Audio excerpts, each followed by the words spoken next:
प्रकृत कलिजुगर आचार विचार चाली चलन बदलिब। जेतेबेले घोर कलिकाल आसीजिब सेतेबेले धर्म सत्य पवित्रता किछि रहिबनि। अच्युतानंद दासଙ୍କ मालिकारे जहा वर्णित ताहा सत हेउछि। स्वयं जगन्नाथ ही कल्कि अवतार ग्रहण करी म्लेच्छ संहार पूर्वक सत्य प्रतिष्ठा करिबे। भक्त होइबे तोहिरे मेला लो जाई फूल पूजा पाइबे जे नंद बड़ा पूजा पाई कहा जाए। महाप्रभु जो लीला करदे जाइछन्ते हनुमंत महाराज जगार बाट जगिछन्ते ठाकुरंकर जेमिति रथ को बा दारू गला बेले तांकर दारू को अटकई दियंते एठे देवी सुभद्रिकांकर अटकी गला दारू यही जगार तब प्रभुंक दरबार भितरे आम संस्कृति आम आध्यात्मिकता जोड़ी होइछि को अनादि कालर सनातन संस्कृति आध्यात्मिक हवा आम विश्वास सहित जोठी विश्वास नहीं सेठी किछि नहीं। भगवान को पाइबा पई चारोटी जिनिसर आवश्यक अछि बोली समस्त शास्त्र कहिचंत। को चारोटी जिनिसर आवश्यकता अछि? प्रथम होउछि विश्वास। भगवान को प्रति यदि विश्वास नहीं आमे माने ईश्वर को केबे प्राप्ति करि परिबा ना।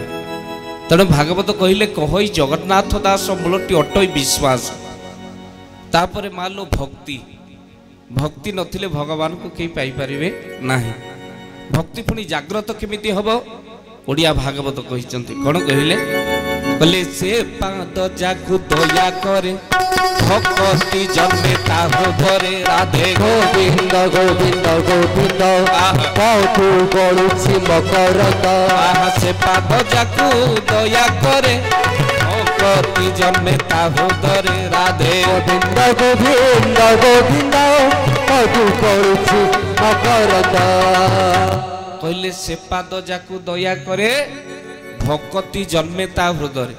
आपण को ऊपर प्रभुंकर दया अच्छी बोली आपण माने प्रभुंक दरबार रे बसछन।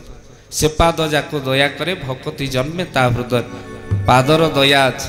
प्रथम विश्वास तापर भक्ति तापर भाव।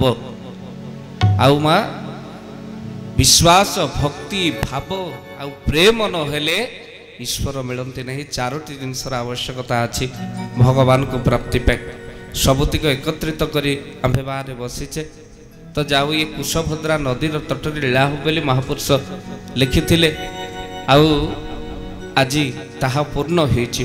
भक्तबंधु महापुरुषंकर ये पवित्र भावधारा कहीं भक्त ए जगार अनेक गुप्त हुई रही।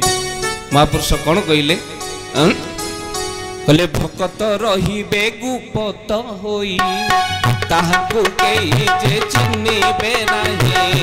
गोविंद गोविंद राधे गोविंद भजले मेलाई परमानंद कुशभद्रा तटे प्रभुंक लीला पूजा पाइबे जे से नंद बड़ा। गोविंद गोविंद राधे गोविंद भजले मेलाई परमानंद। बोलो सच्चिदानंद भगवान की जय। कहले कुशभद्रा तटे प्रभु को लीला पूजा पाइबे जे से नंद बड़ा। आउ भगवान कर दिव्य स्वरूप माँ पूजा पाइबे प्रभु साक्षात आगरु जगिचंती हनुमान। पुनश्च माँ जो हनुमान को प्रांगण रे दिव्य यज्ञ कार्य आरंभ होइछि। हे सुधी सज्जन आपण जानिकी आनंदित हेबे।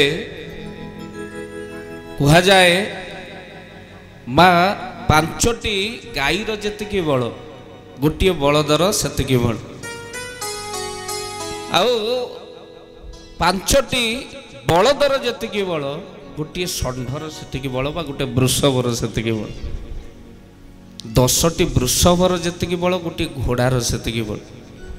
100टी घोड़ार जेतिकी बल गोटे हाथीर सेतिकी बल। 1000 हाथीर जेतिकी बल इंद्रंक पाखरे थिबा ऐरावत हस्तीर सेतिकी बल। आउ माँ 1 लक्ष ऐरावत हस्तीरे जेतिकी बल इंद्रंक वज्रे सेतिकी बल। 1 कोटी वज्रे जेतिकी बल हनुमंत महाराजंकर ବାମ ହାତର କାଣି ଆଙ୍ଗୁଠିରେ ସେତିକି ବଳ ବୋଲ ଆନନ୍ଦ କବାର। हरि हरि बोल ତେଣୁ ମା ଅତୁଲିତ ବଲ ଧାମ ଭେମ ଶୈଳାବ ଦେହମ ତନୁ ଜବନ କୁଶାନମ ଜ୍ଞାନୀ ନାମ ଅଗ୍ରଗଣ୍ୟ ସକଳ ଗୁଣ ନିଦାନମ ବାନରଣାମ ଧୀଶମ ରଘୁପତି ପ୍ରିୟ ଭକ୍ତମ ବାତ ଜାତମ ନମାମ।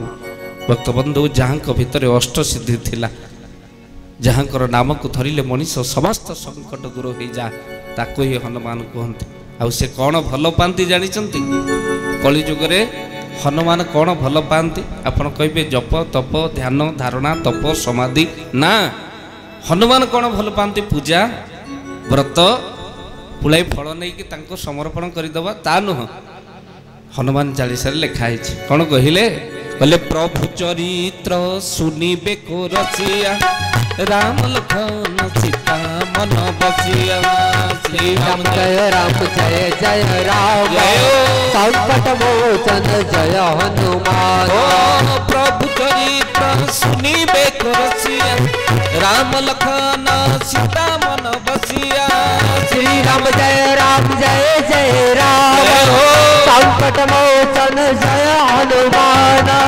बोलिए सियावर रामचंद्र भगवान की जय। समस्त हाथ टेकी दवा बोल आनंद कबार हरि बोल। हाथ टेकिले समर्पण, हाथ टेकिले समर्पण, अधा हाथ टेकिले हैराण, बिल्कुल न टेकिले कृपण। आउ आमे एमिति प्रभुଙ୍କ पाखरे बसिचु। मु तो भाबुची एडे बड़ आयोजन आपण माने करिसंते, केवल हाथ टेकी दैचंते ठाकुरଙ୍କ पाखरे। कर्मकर्ता माने कहउतले कहले बाबा केमिति होउची कोन होउची आमे जानिनु, कहीं आमे सब हाथ टेकी देइछु बोल आनंद कबार हरि बोल। कहीं हाथ टेकी देले सबु देइदब एमिति ठाकुर सीए बढ़ई करिले अनैब नाही जेते डाकु थाउ जिए बोल आनंद कबार हरि हरि बोल। तेणु प्रभुଙ୍କ दरबार भितर जे हाथ टेकी देइछि मां से सब किछि पाइछि।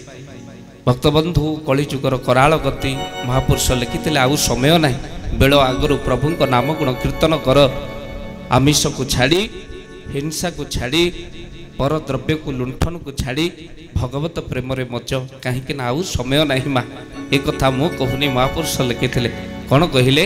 कहले आउ बेसी बेल नाई लो बौल निकटे होइब देखा, बौल लो निकटे होइब देखा। पंच सखा माने कई जाइचंती पुराण रे अछि लेखा। जय जगन्नाथ जय श्री अच्युत, जय जगन्नाथ जय श्री अच्युत। बोलिए महापुरुष अच्युतानंद जी की जय।